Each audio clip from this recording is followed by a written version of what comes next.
laawol kisal ko laawol peewal e ɓantal. Alhamdulillahi minash shaytanir rajim. Bismillahir rahmanir rahim. Suratul Ikhlas, simore nodditirande laɓɓingol Allahu subhanahu wa ta'ala. Simana simore nde tawata kanko Allahu tabaraka wa ta'ala himo janti e nder mayre janta wuuji ɗi tawata ko feññinɗi laaɓugol makko kanko Allahu subhanahu wa ta'ala. tuuɗe kañumma e ɗuytale ɗe ɓeeɗo yimɓe shirkayɓe e yimɓe heeferaɓe ɓe askintini e makko kanko Allahu tabaraka wa ta'ala. ngol ɗo cortewol ko cortewol ngol tawata ko jiyangol e corteji ɓurɗi teddude e nder nde ɗo deftere Allahu subhanahu wa ta'ala. ko ɗum waɗi si nelaɗo alayhi salatu wassalamu ɓe noddirayngol sulusul qur'an, ɓe maaki wonde ngol ɗo cortewol suratul ikhlas kongol tataɓal qur'anare teddude nden. ɓe mana si qur'anare nde feccama pecce tati, tawete ngol ɗo cortewol teddungol kangol tungol jogiti feccere. karamo koɓe ɓen firi ɗum ɗo ɓe maaki ɗum fira wonde si a jangi qul huwa allahu ha ngol lanni holli haray a heɓi bimana feccere e nder pecce tati baraji janguɗo qur'an. maaki wona ɗum hadisu on firi, ko bimana hadisu on ko sappi ko ndeɗo qur'anare Allahu tabaraka wa ta'ala hinde jantano e yoga e piiji, bimana ko deftere nde tawata yewtay en fi wootindingol Allahu subhanahu wa ta'ala, ko deftere nde tawata nde yewtay en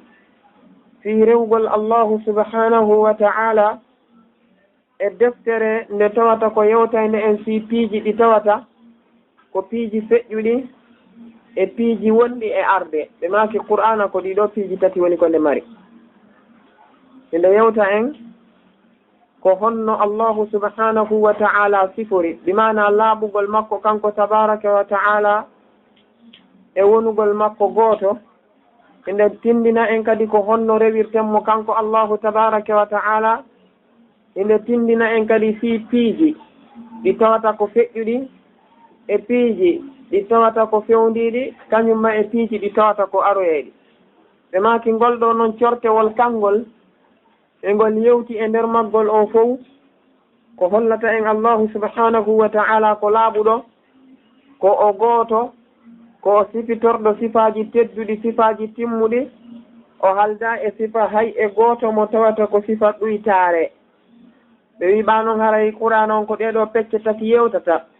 tawi ngol ɗo cortewol kangol tungol ɗetti feccere ngol yewti fi ɗum ɗon. ɓe maaki ko sabu ɗum nelaɗo alayhi salatu wassalam nodditiri ngol sulusul qur'an, bimana tataɓal qur'anare teddude nden. ɓe wi wonde no jeeya e ɓural molannagal ko ngol ɗo cortewol jogiti. nelaɗo alayhi salatu wassalam ñande goo ɓe imminno sahabaɓe maɓɓe tedduɓe, ɓe waɗi sahabajo goto e hoore maɓɓe tawi ko on ɗo woni amiru maɓɓe on. ɓe yehi ha ɓe hewtoyi nokku goo. en andi no jeeya e sunna nelaɗo alayhi salatu wassalam, yimɓe si tawi no voyasude, si tawi tun hawri ɓe ɓuriɓe ɗiɗo, ɓe timmi tato, nelaɗo alayhi salatu wassalam ɓe maaki yoɓe toɗɗo goto e maɓɓe ardotoɗo ɓe. bimana neɗɗo goto mo tawata wonanayɓe almami maɓɓe, wonanaɓe amiru maɓɓe, tawa kanko fewjanta ɓe ha ɓe arta. ɗo ko jiya ɗum e sunna no tata julɓe ɓen hande ɓurɓe ɗuɗude ɓen no hawti mo bugi ɓaawo. si ɓe fokkiti seteyagal ɓe ɗettata goto, ɓe waɗa hoore maɓɓe si ɓe ɓuri yimɓe ɗiɗo ɓe hewti tato, tawa ko on ɗo woni ko fewjanta ɓe fi fiyakuji maɓɓe ɗin fof. etele ɗum ɗon ko sunna nelaɗo alayhi salatu wassalam moɓe yamiri yo waɗe. kamɓe nelaɗo alayhi salatu wassalam ɓe ɗetti oɗo sahabajo ɓe waɗi hoore ɓeeɗo. sahabajo o yaadi e maɓɓe tawi si waɓutu heewi ko kanko almotoɓe, kala haaju maɓɓe mo ɓe hatojini e mum mo tawata ko ma imamu on anda ma amiru on anda ko kanko ɓe weeɓitanta haaju on sahabajo on tawi waɓutu kala ko kanko julnata ɓe tuma kala nde o julniɓe si o jangi fatiha o jangi cortewol goo o watta qul huwa allahu e hoore ngol ɗon cortewol sahabaɓe ɓe wondi ɓen tawi kamɓe ɓe yiɗa ɗum ɗo ɓe ari ɓe wimo he si tawi hawri a ɗetta ihlasi tun ɗettugol tun takka e fatiha si tawi hawri ko a ɗetta e gonngol goo ɗetta gonngol goo kono modi wata ɗettugol ɗo takki e gonngol goo kadi ɗettu suratulol gooto kanko sahabajo on o wi mi watta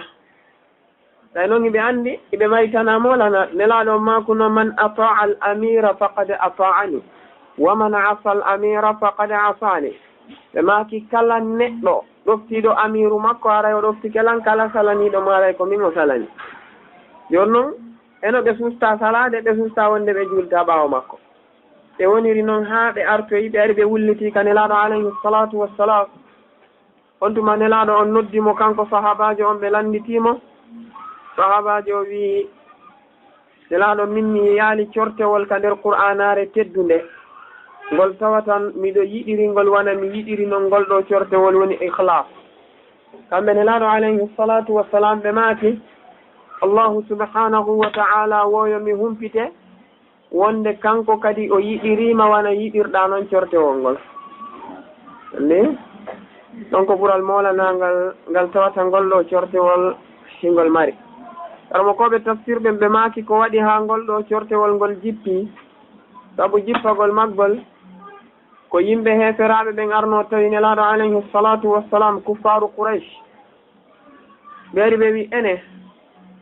menen meɗen faalaya haalan men goɗɗum ko waɗi hiɗa nodda men ɗo e reweteɗo mo tawata yi attaque mi yi'alimo a yi'alimo min andano o way a andano o way minen le reweteɗi ɗi min jogii ɗin ko imma leɗɗe ma ɗum kaaƴe ma goɗɗum e sifa ɗiɗo piiji joni komin faala ko ya haalan men kadi an kadi reweteɗo ma on ɓa hiɗa mantude o ha feƴƴita hiɗa teddini o ha tiiɗi ko kanŋe o moƴƴinira ka ko kaalisi o moƴƴinira ko ɗum min faala andude ala ko addi men kamaɗo sina ɗum ɗo karamo koɓɓe maaki allahu juttini ngol ɗo cortowol humpitugol ɓe ko honno way kanko hoɓɓe goo wii wona Ikrimatu kamɓe ɓe maaki wonde ɓen ɗo ɓeɗo alyahudaɓe wiwno nahnu na'budu uzayran ɓe wi menen ko uzayru woni komin rewata annasara wi nahnu na'budu almasiha menen komin rewata ko mema sella Isa on tuma majus kamɓe ɓe wi nahnu na'budu shamsa wal qamar menen ko nange ngen e lewru ndu woni komin rewata on tuma kuffaru Quraysh kamɓe ɓe wi nahnu na'budu al asnam menen ko sanamuji ɗin min rewata aleykum salam mana nelaɗo alayhi salatu wassalamu ɓa noddiɓe heferaɓe alyahuda ɓen ɓe suɓiti kamɓe wonde ɓe reway Uzair heferaɓe annasara ɓen kamɓe ɓe suuɓi wonde ɓe reway annabi Isa majusiyankoɓe ɓen kamɓe ɓe suuɓi rewgol nange ngen e lewru ndun heferaɓe Qurayshi ɓen kamɓe ɓe wi ko ɓe rewata ko ɗiɗo sanamuji bi mana ɗeɗo leɗɗe settaɗe e ɗeɗo kaaƴe settaɗe ndemo kala e maɓɓe suuɓino ɗum ɗo allahu tabaraka wa ta'ala jippini ngol ɗo cortewol hollugol ɓe alhaali makko on kanko ko honno way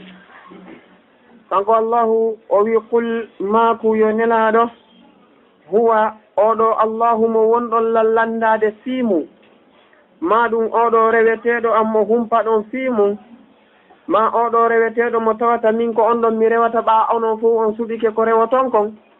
allahu ko allahu on ahadun ko o gooto kadi bi mana ko o gooto pet o ala kafidiɗo hay e gooto mono wallitomo ka tagugol o ala kafidiɗo hay e gooto bi mana mono wallitomo ka toppitagol ndeɗo tagore o ala kafidiɗo hay e gooto mono wallitomo kanko allahu tabaraka wa ta'ala aynugol ndeɗo tagore kanko tun o gaynay laamu makko ngun ko kanko tun jeeyi hay e gooto takkaki e makko ko waɗi noon si tawi hawri laatino ko goonga allahu subhanahu wa ta'ala no marno ɗimmojo go'o kanko tabaraka wa ta'ala o wii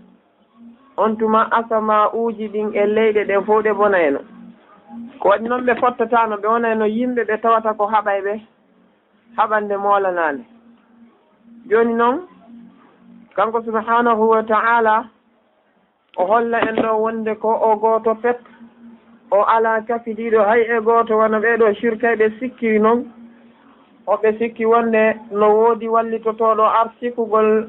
mono wallito allahu tabaraka wa ta'ala hoɓɓe sikki no woodi waawɗo ñawnude mo wona allahu tabaraka wa ta'ala hoɓɓe sikki no woodi waawɗo faabade wallito mo wona allahu tabaraka wa ta'ala o wi huwa kanko dey allahu on ahadun ko o gooto pet o ala kasidiɗo hay e nokku o teddi o pottitike kadi kasideede o wi allahu kanko allahu noon assamadu woni faandorteeɗo kala hunde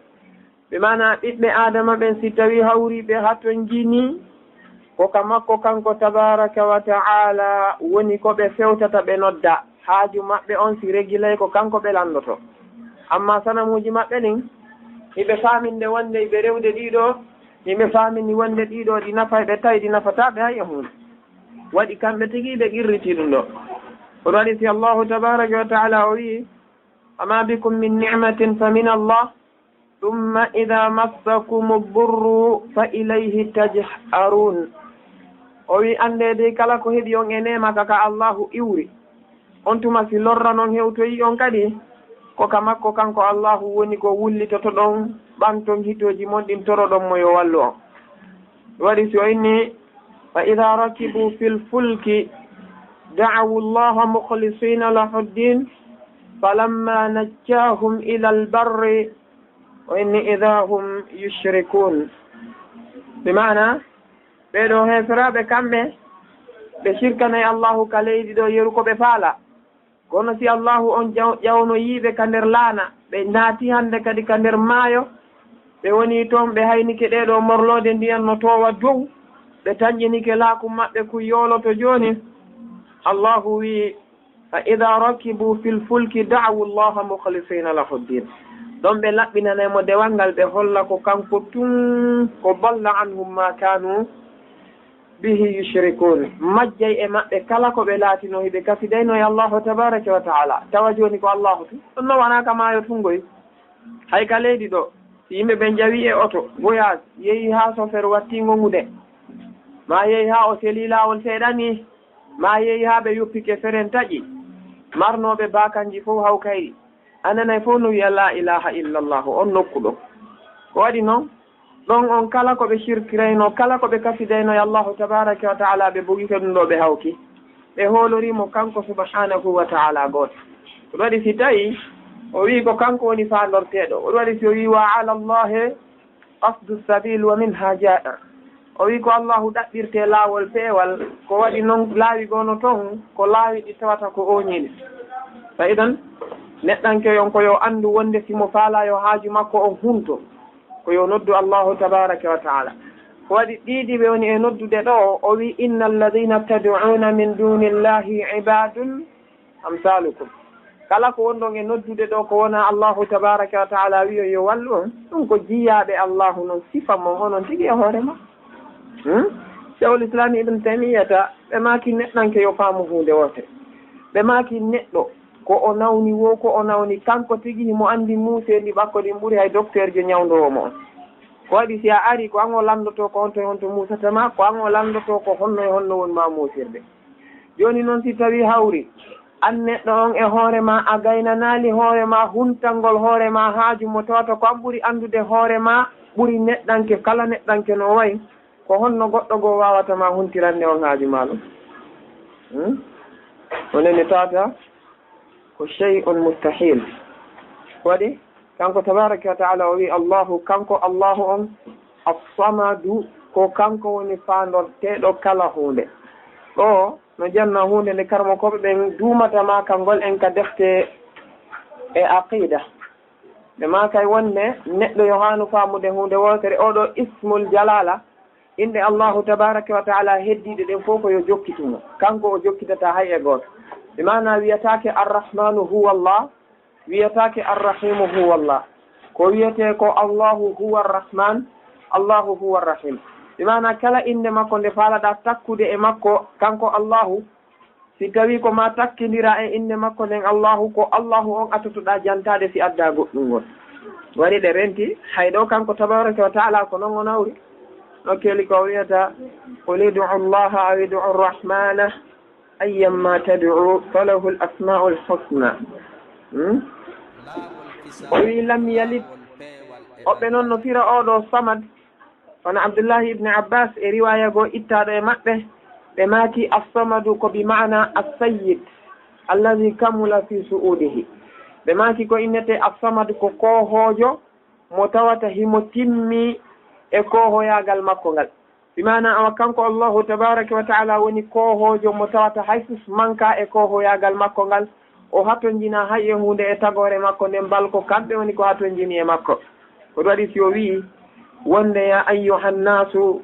antumul fuqara'u ila Allahi ono yimɓe ande ko ono woni waafiɗuɓe ɓen ɓe tawata no hatojini e ko woni ka Allahu tabaraka wa taala wallahu huwa alganiyyu alhamid kanko tabaraka wa taala ko o yondiniɗo e kala ko jokkuɗon ɗo faajaka men ɗum si tawi hawri e rewimo ko haaji men ɗum waɗi so inni law anna awwalakum wa akhirakum wa insakum wa jinnakum ala atqa qalbi rajulin wahidin minkum wa inni ma zada zalika fi mulki shay'a walaw anna awwalakum wa akhirakum wa insakum wa jinnakum ala afjari qalbi rajulin wahidin minkum ma naqasa dhalika min mulki shay'a o wi si tawi no hawri aranɓe mon ɓen onon ɓiɓɓe adam ma onon tagore nden e sakkitiɓe mon ɓen fof e yimɓe mon ɓen e jinnaji mon ɗin on fof mon on moɓodiri on boniri wan neɗɗo ɓurɗo bonde on mbimana wona iblisa ɓuuri soɓirde no yimɓe ɓen fof salorani noon Allahu tabaraka wa taala o wi min ɗum fof ɗoytata e laamu angol no tinni gila ko lawɗi o wi si tawi on fof mon kadi o wawi moɓodirde aranɓe e sakkitiɓe yimɓe e jinna ɓerɗe mon ɗen laaɓiri wa ɓernde jiyaɗo mo tata ko on ɗon ɓuri mi hulde e mon on fof mon tawa on fof ɓerɗe mon ɗe laaɓiri wa on ɗon o wi ɗum ɗo wawa ɓeydude laamu an ngon hay e hunde mi mana si o rewila ko haaji mo waɗanno ɗum waɗi si o wi man amila salihan fali nafsihi wa man asaa fa alayha nokkugo inni in ahsantum li anfusikum wa in asatum falaha kala ko neɗɗo gollata ko laha ma kasabat wa alayha maktasabat ko hoorema on ɗa gollande de kullu nafsin bima kasabat rahina kala ko on ɗa gollude ko hoorema on ɗa gollande wona kanko Allahu tabaraka wa taala o haajaka e dewe ɗen ɗum haajaka fes o wi lam yalid kanko Allahu dey o jibinaali o ala ɓiɗɗo fes ɗo taw o fuɗɗi fennude e ɓa o fenniɓe ka wiwgol maɓɓe wonde kanko Allahu tabaraka wa taala mo mari kasidiɓe goo tokkoteɓe makko o rewe wona wiwɓe annabi Isa ko kasidiɓe makko e wiwɓe Usayru ko kasidiɓe makko e wiwɓe sanamuji mun ɗin e wiwɓe nangue e lewru fof no kaside Allahu rewe kanko Allahu o fenniɓe ɗum ɗon o holliɓe ko fenade ɓe jokki o holliɓe kadi wonde ko ɓe neeɓi rewde ɗin ɗon woɗum nafataɓe ko ɓe reeɓi noddude ɗi woɗi wawaɓe notade ko wawi ɓe notade o ko kanko Allahu tabaraka wa taala si ɓe noddimo kanko goto o arti e wiwgol ɓe noon joni lam yalid kanko o jibinali dey ke ko alyahudu dari Allahu wi qalat alyahudu usayrun ibnullah alyahudaɓe wi usayru ko ɓiɗɗo Allahu tabaraka wa taala wa qalat an-nasara almasihu ibnullah ɓeɗo annasarankoɓe kadi ɓe dari ɓe wi wonde annabi Isa ko ɓiɗɗo Allahu tabaraka wa taala ɓeɗo heferaɓe Quraysh kamɓe ɓe dari ɓe wi almalaikatu banatullah wonde malaikaɓe ɓen ko ɓiɓɓe Allahu rewɓe ha Allahu wi wa ja'alu baynahu wa bayna aljinnati nasaba o wi ɓe ɗetti Allahu tabaraka wa taala ɓe ɗetti jinnaji ɗin ɓe waɗi dambe hakkunde maɓɓe wo Allahu e jinnaji ɗin ko ɓe israɓe o ko jinnaru o jombi ko ɗum jibinani mo malaikaɓe ɓen kanko subhanahu wa taala o wi lam yalid kanko jibinal dey o ala haaji puisque jibingol ɗum ko ɗuytare neɗɗo ko jibinirta ko fi ñande ñande ronkoyɗa yo ɓiɗɗo ma o waaw kanko kadi daranade fiima o yeru ko tonata kon ko ɗum goɗɗo jibinirta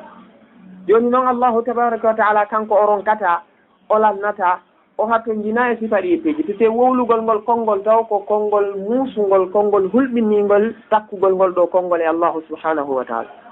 ɗum waɗi si kanko tabaraka wa taala o wi wa qalu ittakhadha arrahmanu walada laqad ji'tum shay'an idda takadu as-samawatu yatafattarna minhu wa tanshaqqu al-ardu wa takhirru al-jibalu an da'aw lirrahmani walada o wi ɓe dariɓe wi allahu no jogiti ɓiɗɗo kanko tabaraka wa taala o wi wallahi dey o wowli konngol mawnugol laqad ji'tum shay'an idda on addiɗo hunde nde tawata ko mawnude moƴƴa kanko tabaraka wa taala o wi wonde koko ɓe woni e wowlude ɗo takadu samawatu yatafattarna minhu asama uji ɗin ɓaaɗi humpitike no woodi jiyaɓe goo wonde wiwde allahu no mari ɓiɗɗo hakken ko ɗi moni kon hakken ko ɗi seytini kon ɗi faalano seekade fes ɗi iwa dow ga hara ɗi nafata ɓiɗɗo adama sabu ko o dari o wi allahu no mari ɓiɗɗo ko o wi wa tanshaqqu l ard leydi ndin kadi ɓandi nani ɗum ɗo tawi hakken ko tiiɗi e mayri ko mettini kon ɗi faala feccade ɓiɓɓe adama ɓe naata nder ton ndi ombo o wi wa takhirru l jibalu hadda pelle ɗen kadi ɓaaɗe nani ɗum ɗo hakken ko ɓe seytini kon ɓe faala hoore majje muñcitagol ɓe fof majje ɗe saakito e hoore ɓiɓɓe adama ɓen ɓe halko tawi ko sabu honɗum an da'aw lirrahmani walada sabu ko ɓe wi kon allahu no jogiti ɓiɗɗo anndi ko kalima adima konngol ngol tawata ko mawnugol moƴƴa ko waɗi allahu wi ma lahum bihi min ilmin wala li abaihim kaburat kalimatan takhruju min afwahihim in yaquluna illa kadiba ɓe ala dalil wiwgol allahu no mari ɓiɗɗo babiraɓe maɓɓe ɓe ñentiniɓe ɓen ala dalil ko mawni tun konngol wongol sortade e kundule maɓɓe ɓe wowli kadi konngol ngol tawata ko fenande waɗi noon ko innama amruhu ida arada shay'an an yaqula lahu kun fayakun kanko tabaraka wa taala ko ɗum o haaji makko ala wiwgol mo mari ɓiɗɗo fes o ala kadi noon fes neɗɗanke koyo tabintin allahu tabaraka wa taala ala ɓiɗɗo fes walam yulad kanko allahu o jibinaka kadi o ala nene o ala baba o ala koto o ala miñan o ala nene to soko o ala soro o ala kaw hay fus o ala ko kanko ɓe kanko goto fes walam yulad o jibinaka kasa noon goɗɗo iblisa ara sora e ɓernde makko nde wiya ani ɓawa jibinaka kon to iwri parce que ko golle makko nelaɗo alayhi salatu wassalam ɓe makuno ardanoyano yimɓe ɓe o aray to e nadugol ma ndaara asama o wiya o asama no mawni andita kon noon ko allahu tagi mo ndaara ndi leydi wiya ɗi leydi no janɗi dey andita ko allahu tagi mo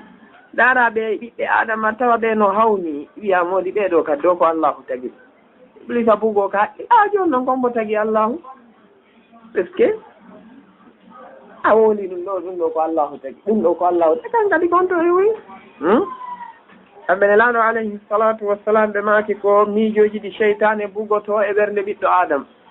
si tawi sifa ɗin miijoji tabiti e ɓernde neɗɗo on ɓe maki koyo wiw a'udu billahi min alcheytani arrajim o wiya amantu billahi wa rusulihi ɗum ɗo fof marɗa ko wola sa woli ɗum ɗo itta ɓernde ma leŋel ngol sengo ɗon fes continue ko miijotoɗa piiji mago wiya a'udu billahi min alcheytani arrajim amantu billahi wa rusulih e riwaya goɓe maki on tigi inna huwa al awalu wal akhiru walzahiru walbatin ɗum fof ko fiisi iblisa addani neɗɗo sifa en ɗon ko won sinanɗe ɗe tawata ko halkayɗe ɓiɗɗo adama on si o duumini haqqille makko ɗen e ɗum waɗi noon si a naati e ɗum a yeehi ha neɓata wona matérialiste jo daroɗa watta goginde théorie ji Karl Marx en Lénine en Engels en ara woni neɗɗo an kadi halkiɗo ko waɗi ko hunde nde tata no diwma haqqille ɗen terto kanko subhanahu wa ta'ala o yuma o ala ɓiɗɗo o ala nene o ala baba wata naatu e miijagol ko honno o way kanko ma ɗum ko honto kanko o iwri ɗum tawi o haqqille ma de si a naɓi ɗum haqqille ma ɗen a halkotoki toon o wi wallam yakun lahu alanamo noon kanko allahu dey laatanakimo kadi kufuwan yerujo mo tawata himo eɓɓindire ahadun hay e gooto ɓe mana heɓota ko hay e gooto mo tawata kanko e allahu tabaraka wa taala hiɓe eɓɓindire wawata fes wona ka sifaji makko wona ka teddungal makko wona ka mangural makko roddi kanko tabaraka wa taala o ɗetti piiji goo o waɗani ɗi hoore makko tun o jaɓali ɗi waɗane goɗɗo e hadisul qudusi goo o wi kanko tabaraka wa taala al izzu izari wal kibriyau ridai faman naza'ani minhuma shay'an qazaftuhu fi nnar o wi nane mi haalana on dey al izzu teddungal izari ko ɗum ɗon woni wudere an nden min allahu tabaraka wa taala o wi wal kibriyau ridai mangural ngal mawnintinare nden ko ɗum ɗon woni bimana min wanare an nden o wi faman naza'ani minhuma shay'an kala ɓiɗɗo adama arɗo wino faala gotele ɗin ɗon piiji o poɗodiri an gotele ɗin ɗon o wi qazaftuhu fi nnar mi bugoytomo ka yiitigi sam ko laysa ka mislihi shay'un o ala sifajo hay e gooto waɗi si tawi aqida ahli sunnati wal jamaa kamɓe ko ɓe jogiti koyo neɗɗo on faam allahu tabaraka wa taala wi en himo mari junngo tabintinen par ce que o inni e kanko subhanahu wa taala fi junngo makko ngon o inni yadullahi fawqa aydihim junngo makko ngon kanko allahu noye hoore juuɗe maɓɓe ɗen nokkugo o inni bal yadahu mabsutatani o wi yunfiqu kayfa yasha juuɗe makko ɗen ɗiɗi ko fontiɗe ɗa o wi en junngo woto ɗa o wi juuɗe ɗiɗi karmo koɓɓen ɓe maki tabintinen kanko allahu mo mari ko innete juuɗe nelaɗo alayhi salatu wassalamu ɓe makani en allahu tabaraka wa taala no mari kolli ɓe maki qulubul ibadi bayna usbu'ayyi min asabi arrahman ɓerɗe jiyaɓɓen ko hakkunde kolli ɗiɗi e kolli allahu woni idan ɓe humpiti en mo mari junngo kanko allahu humpiti en nelaɗo humpiti en par ce que kamɓe makata fa walladi nafsu muhammadin bi yadihi ɓe makani en mo mari junngo kanko humpiti en mo mari juuɗe jaɓe himo mari kolli jaɓe kono noon ɗen juuɗe makko e ɗin kolli makko ko honno wayi kanko tun anndi nanda noon e juuɗe men ɗen nanda e kolli men ɗin nanda e juuɗe ko tagi hay e hunde ñanda e kolli hay hunde ko tagi ɓe witi a jogitori ni hara e hite jaɓa o wima mo mari gite kanko inni wali tusna'a ala ayni o wi isna'il fulka bi ayunina wa wahyina ɓe mana moƴƴin kaɗo laana e gite amen kañumma e wahyu amen moƴƴin ɗum ɗo hara ko men ne wonma a hende o wi en mo mari gite nokkugo janti yitere wotere nokkugo janti gite buy nokkugo janti gite ɗiɗi ahlu sunnati wal jamaa ɓe maki allahu tabaraka wa taala no mari gite ɗiɗi ko en jaɓu ɗum ɗon gite makko ɗen e gite men ɗen nanda ko honno ɗe way kanko tun andi amma feddeji majjuɗi heddiɓe ɓen wona maturidiya kamɓe e ash'ariya ɓe wiwo allahu no mari gite ɓoyi na yitere wotere ɓande ɓe wi kamɓe fayda noon kadi wiwgol e allahu no mari gite ash'ariya sa kamɓe afwan ko ɓe saliɓe ɗum ɗon ɓe wi naya wiw allahu no mari gite hara yanandindinimo e tagornde kamɓe ɓe wi ko ya teddinmo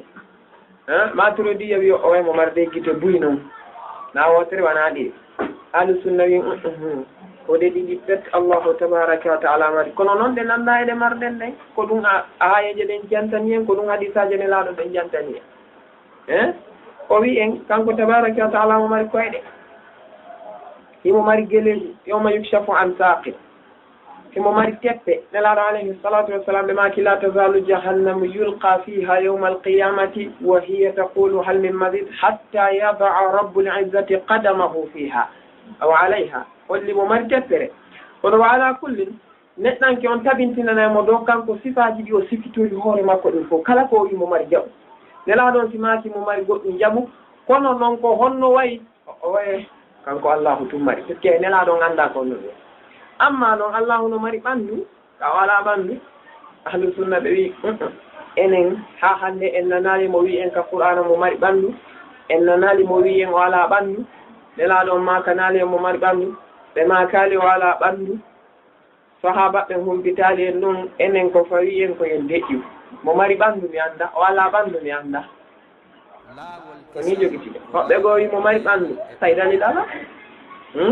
ɓe mana ahlu sunna qa'ida maɓɓe on kamɓe ko on ɗo ɓe wi nahnu nusabbitu lillahi tabaraka wa ta'ala ma asbata linafsihi wa asbata lahu rasuluhu sallallahu alayhi wa sallam min al asma'i wassifati ɓe maaki enen hiɗen tabintinana allahu tabaraka wa ta'ala kala ko o tabintinani hoore makko e ko nelaɗo makko on tabintinani mo immorɗe e inɗe kañumma e sifaji o moƴƴinantake inde tungoy par ce que enen tigi ɗen anndi goɗɗo si noddirima ɗo ko wona inde ma ɗen a jaɓata ka joni inɗe kanko kadi ko ya accu ha o wiyama ko ni o wiyete noddirama ɗum joni noon tawa kadi ko bi gayri tahrifin wala tamsilin wala ta'tilin wala takyif neɗɗo o wona yo golɗinɗe wona yo nandindinɗe e tagore nen wona yo wowlu sifa majji on ko holno woniri o kanko tun anndi on noon sifa mum o woni wona ya daro kadi waylitade yilta wiya ko ni yarata wonani yarata waɗi si ɓe wi neɗɗo no waɗɗimo janngugol defte aqida ɗen o annda ko needi wonɗum ko teddungal holngal o joganto allahu tabaraka wa taala ko waɗi si a janngal ɗen ɗon a anndata ko holɗum woni ko fiɓanta allahu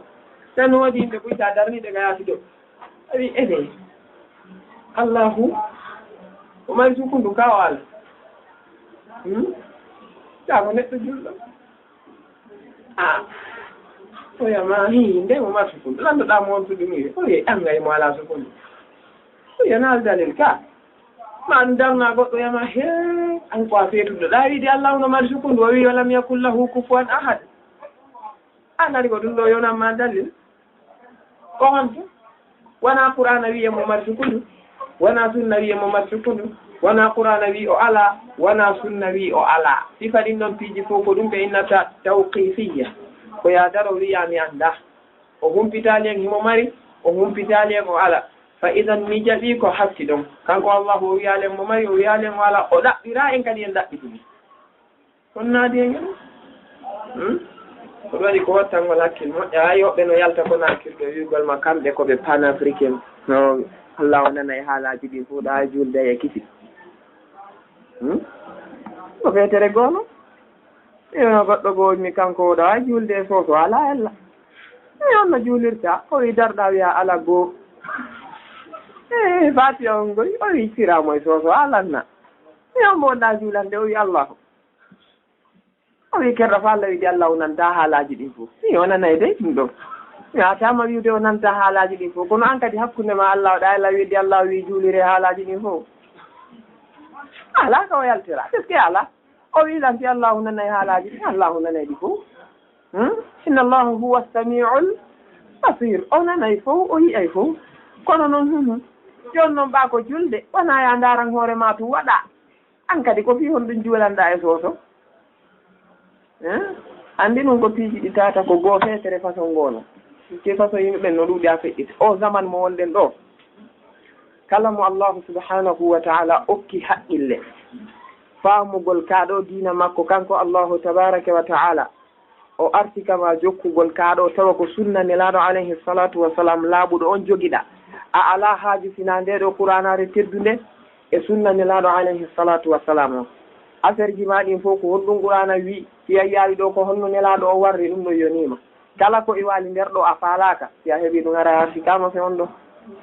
ko waɗi noon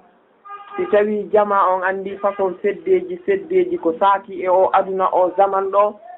wallahi neɗɗo taway si allahu fewnima o faaminima ka dina ko nema molnaɗo tawa ɗi seddeji e saakade kadi kala fedde nde tawɗa ko kullu hizbin bima ladayhim farihun kala fedde ko ɓe jogiti ko hiɓe bunge no heddanima ha tawa kiyajo a sikkay kawo dari ɗon ko yo maayi tun wonata aljanna ha tawama kala mo tawɗa e feddeji ɗin annasara kan sa tawiɓe ka église ji maɓɓe ɓe hocco lakkere no yalta sa hayni keɓe a sikkay no oɗo nini no tañƴini no mayiri ɗo ko rido hara natika aljanna tawa noon ko amilatun nasiba tasla naran hamiya tusqa min aynin aniya probléme mol aɗo golla golle fattuɗe ko aduna ɗo naatoya yiite ɓurnge wulde yarne ndiyam ɓurɗam sofude kadi par ce que an sifude yeddugol allahu ɗum no newi heyda ñama kalajo no gaɗɗinani ɗo jimbeeru leere tati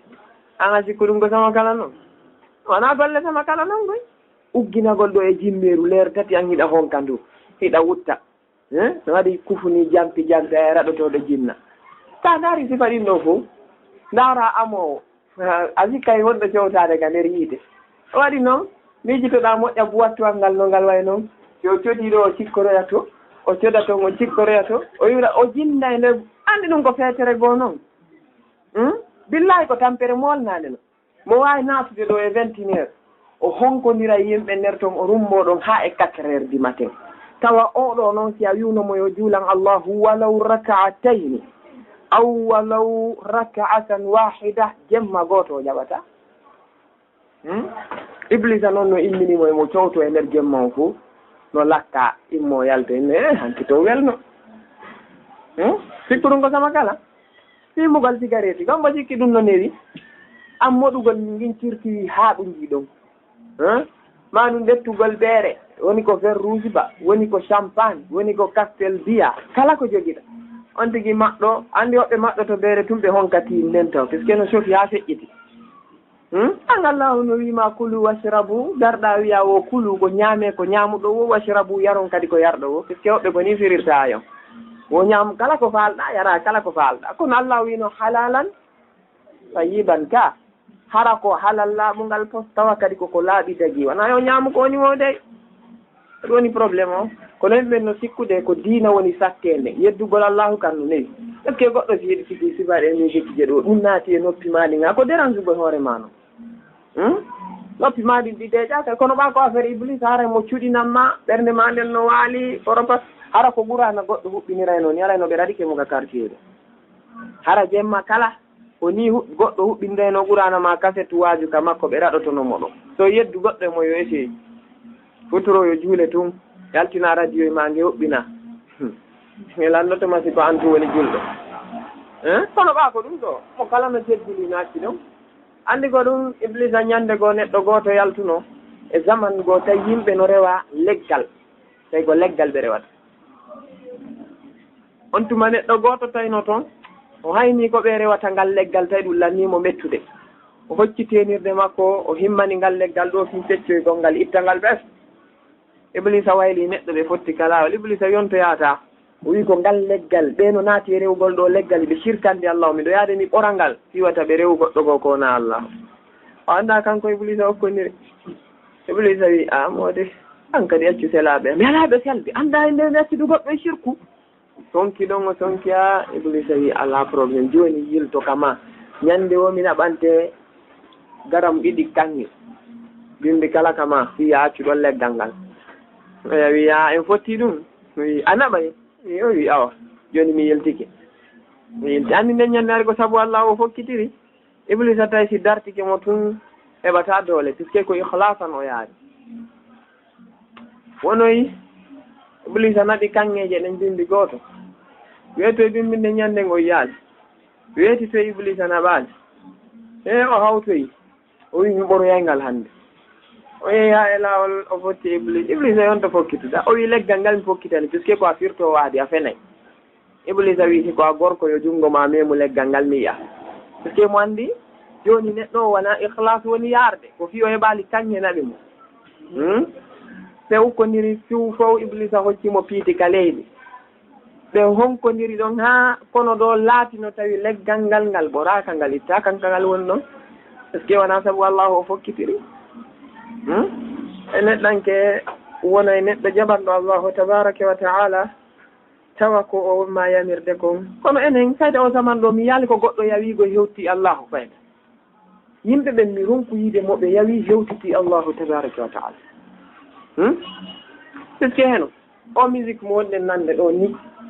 hara ko ɓeeka tan alpha yaya to wi kala kamen nani musique men ukka yiiteɓe waɗaɓe musique on mbo susano hoɓɓin oto hoɓɓinta ka ara ɓe wiwno kala jiwnku men fotti no waɗi sexy ɓe ukka yiite e makko hommo ɓornotono sexy yalta ay goto ka o wi honnu noon allahu kanko o wi kala waɗɗo mi waɗa mo hunde kaari yimɓe ɓen no yiɗe o men darayti ko gonga hewre ɓuray ɗum wallahi sen ndaari o zaman men ɗo en tawi alhaali men gon no hulɓini no yurmi par ce que min no jeeya ko ɓurinmi aninde ko ɓurinmi hulɓinde hiɗen e saare fewn ɗo saare nde tawata ko saare nde allahu tabaraka wa taala hulliri ndiyan saare nde tawata kadi ɗaɓɓitu qur'ana gila ka nde fuɗɗi haa ka nde lanni janngande ɗaɓɓita sababe ko yimɓe yeddunoɓe allahu ɓen halkirano ko fuu no wadde Konakiri ɗo bal goɗɗum ɗum no ɓeyditi so tenoɗi fiiji wonɗi wadde Konakiri ɗo hari zamanuji arani ɗi waɗali zina hakkunde suddiɗo e suddiɗo ɗum hari ha hannde nana ko nelaɗo alayhi salatu wassalam makuno ɗum aroyay e mofte maɓɓe ɗen suddiɓe waɗayɓe ɗum e noon no tabiti Konakiri ɗo luutiyankaku worɓe e worɓe no tabiti Konakiri ɗo shirku no waɗede keferagu no tabiti beere no yarede musique zina ka wowlotako cuuɗi zina wonɗi ɗo ɗin ko ma la yuaddu wala yuhsa kon tatake mofta ko allahu tun andi ittiriɗum ha joni ala ko ɓuri kande ko sida hula allahu tabaraka wa taala wata jaɓu dey 22 heures tawama nokkugo a hewtali ka suudu ma na ɗum ɗo wona wiwgol ko ugginagol dey ko yo neɗɗo o wonu neɗɗo mo tawata mi mana ko neɗɗo munnotoɗo hanni chef heewi ya uggino kono si ari nokkugo ko ya munno ugginagol tunga puisque sa ugginike hata hay joni photo no ka gite ma a sikkay ko hunde wotere nder rentuɗa ɗo wawa gasude nani fewn ɗo alhaali men on no holɓini min ko ɓuri mi aninde ni wo billahi kota lette jippo e hoore ndi leydi parce que ɓe gandi wirnaki e yi ko waɗi Indonésie ko allahu ko tremblement de terre o waɗi ka ndiyam wona de ka leydi o waɗu tremblement de terre on ka ndiyam leydi ndin heƴi ley toon ndiyam ɗan ilmi ɗan ari e maɓɓe ɗan halki yimɓe ko yonata ɗan tawi ɓe yaka juulirde ɗan hunde juulirde nden ɗan feƴƴi sanjini ɗum wirnaki hay goto ka koko waɗi e zaman men hiɗen seedi e yii piiji boyi ko waɗi ayti ɗo nde ɓe naaduno prostitution ka maɓɓe zinaji e ko nandi e sifa ɗin piiji allahu tabaraka wa taala bugi ɗan ɗo ndiyan e maɓɓe o halki ɓe ɓaawo ɗum ɗon kadi o bugi choléra e maɓɓe fof no renti halakuye yatunoɗo e maɓɓe on enen noon hannde ɗo ko fayda kala galle ɗe naatuɗa no fanɗi galle ɗe naatata tawa ɓiɗɗo zina ala nder to ko fanɗi galle ɗe naatata tawa ɓiɗɗo zina ala to bal diwɓen joni ko mantorta ko si tawi hawriɓe heeɗi goɗɗo hoola tumɓe yakkere ko min fuɗɗi ewini maɗum ben makko ñaaɗa ɓe wiya so naatiɗo mi fellaymo so naatiɗo mi waɗaymo hunde kaari ala ko kamɓe taw jooɗi kamɓe jonni mo mbuuɗi o soodoye sexy ko yeeyiri hoore makko fof heɓe anndi o yalta heɓe haa jaaka si dammol maɓɓe ngol kiikiiɗe hewti futuroɓe yaalingol ɓe jinda e nder quartier on fof ɓe ɗaɓɓitangol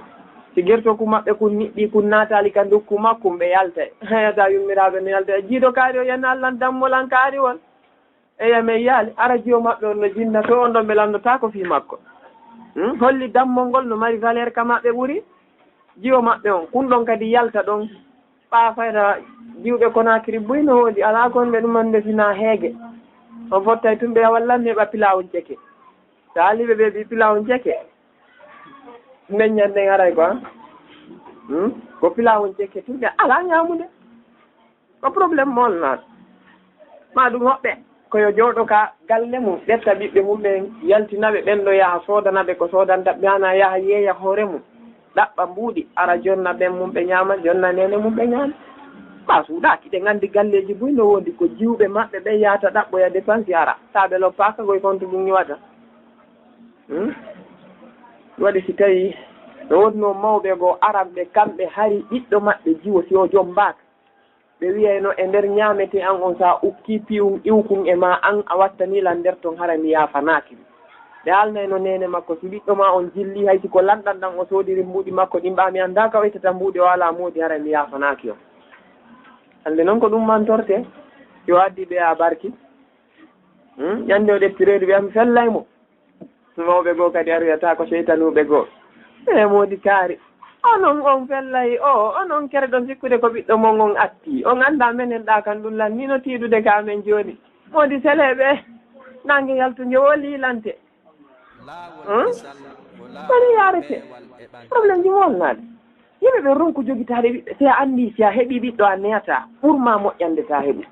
puisque on ko wonanooma bolol haa naatoyaa ka yiite jahannam ngari si allah ini wala tujibuka amwaluhum wala auladuhum innama yuridu llahu liyuazibahum biha fi lhayati dunia wa tazhaqa anfusuhum wa hum kafirun tana molnaaɗo kono ete minen ɓe heɓaari ɓiɓɓe mi waɗiral ni mi wattitiral ni goɗɗo si a toro so allah o yo hokke ɓiɓɓe toro ɓiɓɓe moƴƴuɓe de